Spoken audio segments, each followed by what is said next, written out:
At sa Mindanao naman po, North Cotabato, Governor Lala Mendoza, inatasan ang pulisya na mas palalimin pa ang investigasyon ukol sa naganap na pagsabog sa Cotabato Foundation College of Science and Technology noong linggo na ikinasugat naman po ng mahigit 25 tao. Ang detalye ng balita niya mula sa aming kasamang si Peng Alinio ng Bayan Davao. Peng?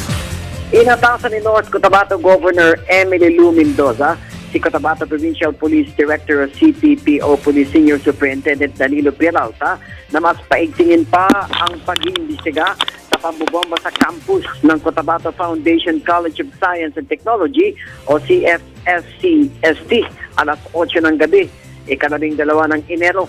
Inatasan din ito ang pulisya na ibalik ang katahimikan at kaayusan sa paaralan na anya ay talamak na ang droga. At ito anya ay tahanan ng mga estudyanteng benepisyaryo ng Special Orphanage Program. Maraming kunindinan ng gobernador na tunang pangyayari at nais itong mabigyan ng hustisya mahigit 10 estudyante na nasugatan sa insidente.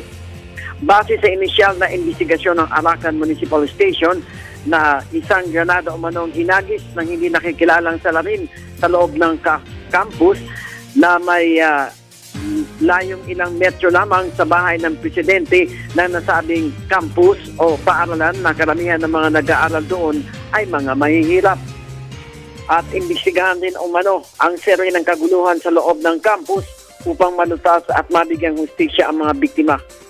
Nanawagan sa mga estudyante at mga faculty ng CFSCST na manatiling mahinahon dahil ginagawa naman anya ng mga otoridad ang lahat upang maibalik na sa normal ang takbo ng paaralan.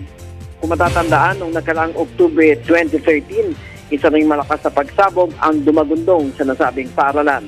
Mabuti na lamang at walang nasaktan sa naturang insidente. Para sa Telebisyon ng Bayan, Peng Alinio, Radyo ng Bayan, Davao.